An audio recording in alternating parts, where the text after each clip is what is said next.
levantar, porque eu, por incrível que pareça, eu me sinto mais à vontade. Não sei se é porque eu me sinto maior, sabe? Essa mulher grande. Mas assim, a vontade, é a primeira vez que eu tô vindo aqui. A minha vontade hoje é de permanecer aqui. Mas fique. Netinho, já pega o terreno E dela. confesso que eu fiz muito daimoco para que, independente de qualquer coisa que acontecesse hoje, Seria. ou durante a semana, eu estivesse aqui. E eu tinha que estar aqui para escutar o que eu escutei de vocês hoje. Me tocou muito, muito, muito, muito. Então eu vou levar muito daqui de vocês. E vai deixar sem mentir. Diga isso a meu irmão. Ele tá Meus aqui. irmãos, que eu tenho 2 irmãos que moram aqui. Então, assim, e eu sou muito emotiva. Por favor, me desculpem essa parte. Me chamo Irimar. Já fiz esse relato uma vez, mas decidi fazê-lo novamente por justamente ter pessoas novas, né, na organização. Então, a primeira reunião que assisti foi no dia 28 de abril de 92. Esse 28 de abril, ele é uma data super importante na nossa organização, porque foi o dia que foi revelado o nome Orvani de Guião. Na época, eu não tinha nenhum problema. Trabalhava, ganhava super bem, num local bem legal, né? E aí eu fui convidada por um namorado, que depois se tornou meu esposo, né? Para ir justamente nessa reunião. Nessa época, a divisão dos jovens, que hoje é a JS, Juventude Jovem, Juventude em Soca, desculpa, era quem estava à frente de praticamente tudo. E fazíamos uma luta de encher o coração do presidente, né, do nosso mestre, de orgulho. Passei pouco tempo nessa divisão, mas foi maravilhosa. Casei e logo tive filhos. Parei de trabalhar e as dificuldades começaram a aparecer, porque não tinha problema nenhum, né? Passamos a morar num apartamento de favor com 2 irmãs. Em seguida, fomos morar com os pais e irmãos do meu esposo. E aí foi aquele nomezinho que a gente não gosta. Porque eu sou negra, ele era descendente de italiano e com todas as forças ele tinha ódio, a palavra na verdade era essa, né? E ele não assediava, como é o nome? Discriminava. De todas as formas. Chegando ao ponto até de esconder a alimentação da nossa família. E era tudo dividido. Enfim, me perdi aqui, mas vou me achar.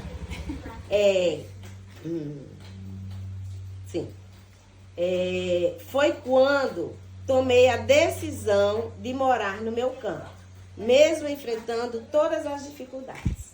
Resolvi retomar meus estudos após 10 anos e estudar para concursos. Então, quando todos da casa estavam dormindo, aí eu ia lá, ligava aquela luzinha que é só foca no caderno e estudava a madrugada inteira. E foi assim que eu consegui passar na universidade e nos 2 concursos, né?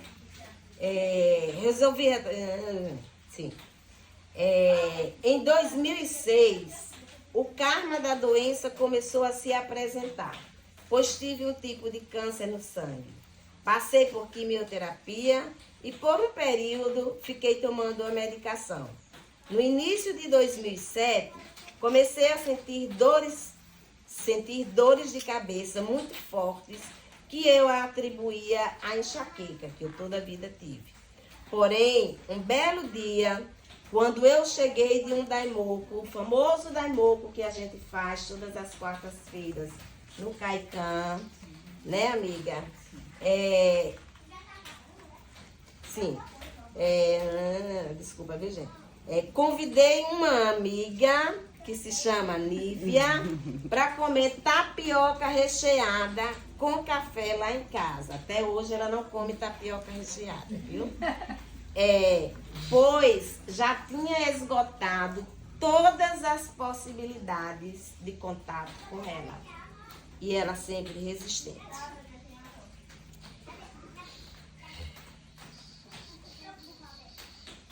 E aí, ela chegou lá em casa, ela não foi pro Daimoco, ela não aceitou visita ou qualquer outro tipo de contato.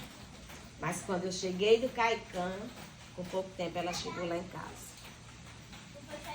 E aí, já perceberam que eu gosto de papel, né, gente? E aí, nesse momento em que ela estava lá em casa, estávamos conversando, nessa época a gente fumava. E aí Sérgio estava, nós duas conversando, né, na área, e Sérgio tinha saído justamente para pegar um cigarro, um isqueiro, algo assim, né?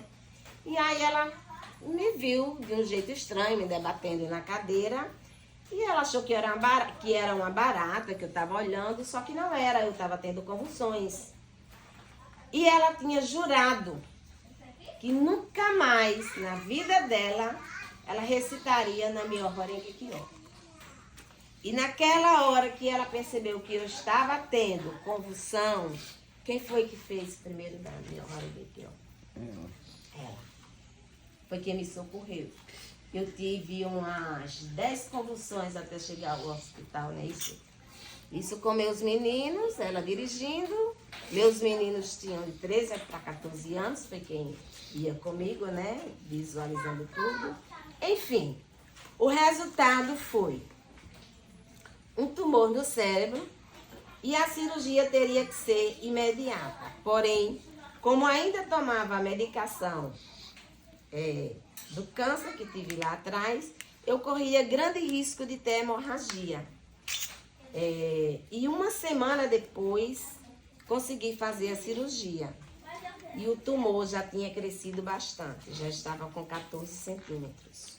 O médico falou que eu poderia ficar com sequelas na fala e no lado direito do corpo. Mas o universo foi muito generoso comigo e com minha família, porque eu ainda tinha muito o que fazer, né? Eu tinha uma missão muito grande pela frente. Pedi ao médico que assim que terminasse a cirurgia, tirasse uma foto e mostrasse a minha família, pois gostaria de deixá-los tranquilos, e tamanha foi a minha surpresa. Assim que ele, antes mesmo de ir para a sala de preparação, assim que ele terminou a cirurgia, ele tirou as fotos e mostrou a minha família. E nas duas fotos que ele tirou, eu estava de mãos postas, como se estivesse orando, e na outra foto eu estava sorrindo. Isso já significava muito para minha família, porque mostrava que eu tinha ficado sem sequelas, né? E aí os anos se passaram e a luta na organização continuava. Até que um dia eu percebi que estava fazendo as coisas no automático, o que é um perigo.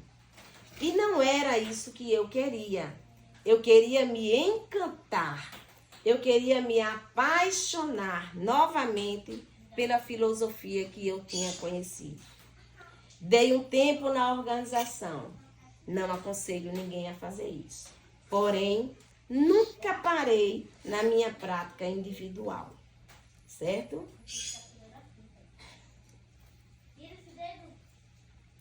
Pois determinei que voltaria a me sentir feliz novamente, independente de quaisquer situações. E as coisas realmente começaram a mudar, pois eu me sentia forte, feliz e com vontade cada vez mais de participar das atividades. O tempo foi passando e Sérgio, que era o meu esposo na época, começou a sentir dores fortes no estômago. Começou um tratamento gástrico longo, porém sem descobrir o que era. Mais uma vez, determinei que eu já fazia, mais uma vez, eu determinei que faria 5 horas de Danu, pois eu trabalhava 2 expedientes, pois tinha que descobrir a doença. E quando descobri, foi um câncer no pâncreas e no fígado, né? Só que dessa vez foi diferente, porque eu estava perdendo um pilar de ouro, que era o meu esposo. Passei por momentos muito desafiadores, mas nunca me permiti duvidar das minhas orações e nem ficar desencorajada. Se não bastasse isso, ele apresentou sintomas de ansiedade, levando-o a uma síndrome do pânico. E nessas síndromes do pânico, ele tinha espasmos, tipo convulsões. Lembro que por muitas vezes ele não tinha a menor condição de chegar ao oratório, mas ele nunca deixou de fazer a prática. Deitado, ouvindo, ele tinha a condição de falar, mas ele não tinha a condição física de chegar no oratório, porque por conta de uma medicação, ele ficou paraplégico. E aí as coisas ficaram mais difíceis. Mas esse tempo, foi nesse tempo que eu fiz uma grande revolução. Foi esse tempo que ele me ensinou a ser uma pessoa realmente de verdade, certo? E o mais importante, ele me deixou o maior tesouro que ele podia me deixar, que foi o Gorgonzo. Sem contar com a minha família. Voltei a trabalhar.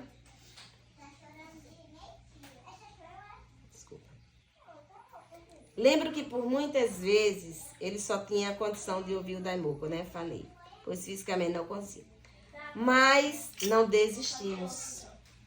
E um dia ele se foi. E aí ele me deixou 2 filhos, homens, de caráter. Hoje já são independentes, inclusive um há 8 meses foi morar em São Paulo. E eu fazia muito Daimoku, não para ele voltar, mas que ele encontrasse a felicidade dele onde quer que ele estivesse. E aí, sem mais nem menos, né, amiga?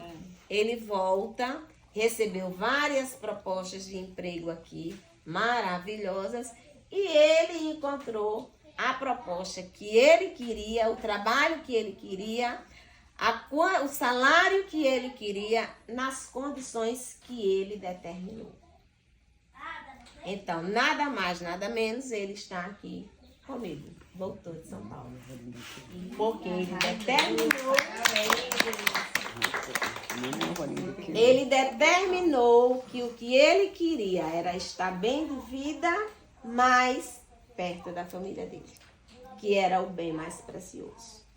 Enfim. Voltei a trabalhar no período da manhã. Acordo às 4h45, mas não me permito sair sem meu Gongyo e sem minha 1 hora de Daimoku.